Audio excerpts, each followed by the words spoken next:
जम्मू कश्मीर के डोडा में आतंकियों के साथ सुरक्षा बलों की मुठभेड़ जारी। घात लगाकर आतंकियों ने किया हमला। एक कैप्टन समेत 5 जवान शहीद। कश्मीर टाइगर संगठन ने ली हमले की जिम्मेदारी।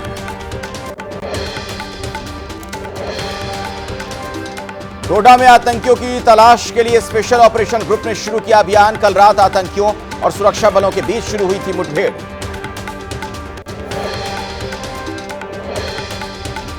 जम्मू कश्मीर के डोडा में आतंकी हमले को लेकर रक्षा मंत्री राजनाथ सिंह ने army chief general Upendra Dwivedi से की बात। आतंकी घटनाओं को लेकर सख्ती से पेश आने की कही बात।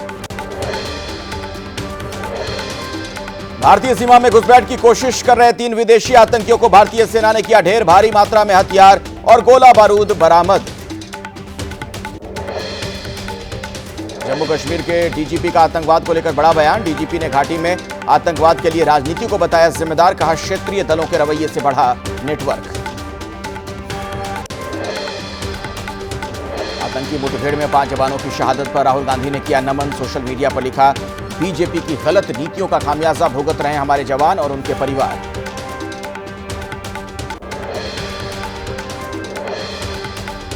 वीआईपी अध्यक्ष और पूर्व मंत्री मुकेश सहनी के पिता जीतन सहनी की बेरहमी से हत्या। बिहार के दरभंगा में घर के अंदर मिला शव। मुकेश सहनी के पिता की हत्या के बाद आरजेडी ने बिहार में कानून व्यवस्था पर उठाए सवाल। मृत्युंजय तिवारी ने कहा, बिहार में कायम हो चुका है महाजंगल राज। पीएम और सीएम को देना चाहिए जवाब। मुकेश सहनी के पिता जीतन सहनी की हत्या पर केंद्रीय मंत्री गिरिराज सिंह ने जताया दुख। कहा, नहीं बचेगा कोई अपराधी। हत्या की वारदात पर बिहार के डिप्टी सीएम सम्राट चौधरी ने कहा, सरकार पूरी तरीके से मुकेश सहनी और उनके परिवार के साथ खड़ी है। दोषियों पर निश्चित तौर पर कार्रवाई होगी। मुकेश सहनी के पिता की हत्या पर जेडीयू नेता नीरज कुमार का बयान। कहा, आम आदमी हो या खास, ऐसी घटना काफी दुखद। पाताल से भी खोज कर निकालेंगे अपराधी। विवादों में घिरी आईएएस अधिकारी पूजा खेडकर का परिवार हुआ गायब। घर पर ताला लगाकर पूरा परिवार कहीं गायब हो गया। पूजा की मां मनोरमा पर पिस्टल से किसानों को धमकाने का है आरोप। विवादों में घिरी ट्रेनी आईएएस पूजा खेडकर पर बड़ा खुलासा। नवले मेडिकल कॉलेज के डायरेक्टर बोले, एडमिशन के वक्त पूजा को बीमारी नहीं थी। इसी कॉलेज से पूजा ने एमबीबीएस की पढ़ाई की थी। उत्तराखंड के सीएम पुष्कर धामी ने लोक उत्सव हरेला के मौके पर देहरादून में किया वृक्षारोपण। शहीदों के नाम किया अभियान। नवी मुंबई से दर्शनों के लिए पंढरपुर जा रही बस हादसे का शिकार। ट्रैक्टर से टक्कर के बाद बस खाई में गिरी। 5 यात्रियों की मौत, 49 घायल। बिहार के नवादा में स्कॉर्पियो कार हाईवे पर खड़े वाहन से टकराई। हादसे से 6 लोगों की मौत, 6 घायल। मुंडन कराने जा रहे थे परिवार के लोग। कर्नाटक के विजयपुरा में हुए हादसे का डैश कैम वीडियो सामने आ गया है। गाड़ी का ड्राइवर गाना गाते हुए लापरवाही से चला रहा था गाड़ी। हादसे में 3 लोगों की हुई थी मौत। केस दर्ज। यूपी के श्रावस्ती में बाढ़ से तकरीबन 45 गांव प्रभावित। कई जगहों पर सड़क धंसी। किसानों की फसल बर्बाद। बिहार के पूर्वी चंपारण जिले में गंडक नदी उफनाई। केसरिया ब्लॉक के दर्जन भर गांव बाढ़ की चपेट में आए।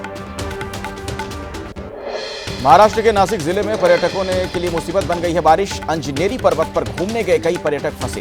करीब 6 घंटे की कड़ी मशक्कत के बाद पर्यटकों को बचाया गया। यूपी के लखीमपुर खीरी में शारदा नदी में उफान। शारदा नदी के बहाव में बह गया किनारे पर बना मंदिर। देखते ही देखते नदी में समा गया मंदिर। लोगों में दहशत का माहौल। गोरखपुर में उफान मारकर बह रही राप्ती नदी। खतरे के निशान से 86 सेंटीमीटर ऊपर बह रही राप्ती नदी। नदी का जलस्तर लगातार बढ़ने से लोगों में दहशत। प्रशासन कर रहा है मॉनिटर। राप्ती नदी का जलस्तर बढ़ने से गोरखपुर के 47 गांव प्रभावित।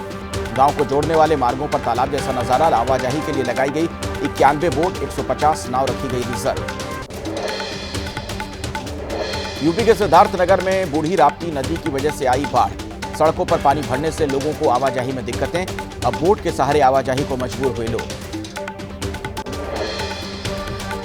सिद्धार्थनगर से दूसरे शहरों की तरफ जाने वाले लोग परेशान। करीब 1 किलोमीटर पैदल चलकर मिल रही बोट। रोजमर्रा के कामों के लिए घरों से निकलने वालों की मुश्किलें बढ़ी। सिद्धार्थनगर में बूढ़ी राप्ती नदी की वजह से कई गांव में बाढ़। मुख्य मार्ग से लेकर लिंक मार्ग पानी में डूबे। बाढ़ के पानी में डूबने से लोगों की फसलें भी चौपट। कई परिवार सुरक्षित स्थानों पर शिफ्ट। गोरखपुर में राप्ती नदी से प्रभावित इलाकों में लोगों के पास खाने पीने की चीजें पहुंचा रहा है प्रशासन। बाढ़ पीड़ितों में राहत सामग्री बांटने के लिए अब प्रशासन ने लंच के पैकेट्स भी तैयार किए हैं। सीतापुर में तीर्थस्थल नैमिषारण्य के घाट हुए जलमग्न। गोमती नदी का जलस्तर बढ़ने की वजह से घाट पानी में डूबे। राजघाट पर सीएम योगी का ड्रीम प्रोजेक्ट भी पानी में डूबा। बस्ती का अटल आवासीय विद्यालय परिसर बना तालाब। मनोरमा नदी की वजह से स्कूल परिसर में हर तरफ पानी ही पानी। एहतियात के तौर पर स्कूल किया गया बंद। बच्चों को भेजा गया घर। यूपी के बहराइच में सरयू नदी ने मचाया तांडव। नदी किनारे पर बने लोगों के घर नदी में समाये।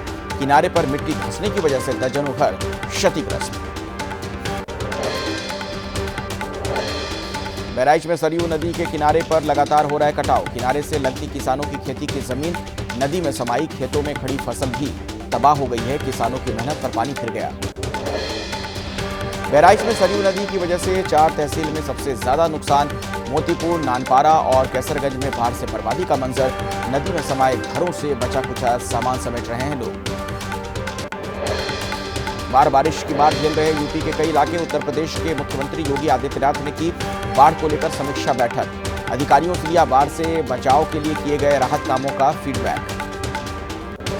असम के मोरी गांव में बाढ़ से बिगड़े हालात। ब्रह्मपुत्र नदी का जलस्तर बढ़ने से मोरी गांव में आई बाढ़। कुछ इलाकों में कम होने लगा है पानी। घरों में पानी भरने से दूसरी जगह शिफ्ट हुए कई परिवार।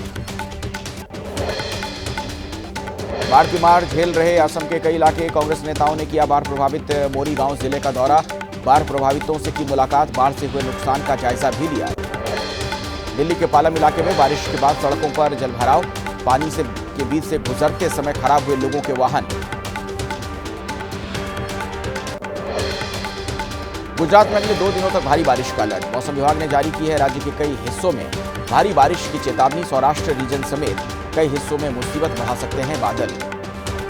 लाहौल स्पीति में कुंजुम टॉप के पास फंसे कई वाहन। प्रशासन ने 44 पर्यटकों को किया रेस्क्यू। एहतियात के तौर पर लिया गया फैसला। शाम 4 बजे के बाद स्पीति की ओर नहीं जा पाएंगे सैलानियों के वाहन। नेपाल की बारिश से बिहार के मधेपुरा में आफत। नदियों का जलस्तर बढ़ने से डूबे सैकड़ों गांव।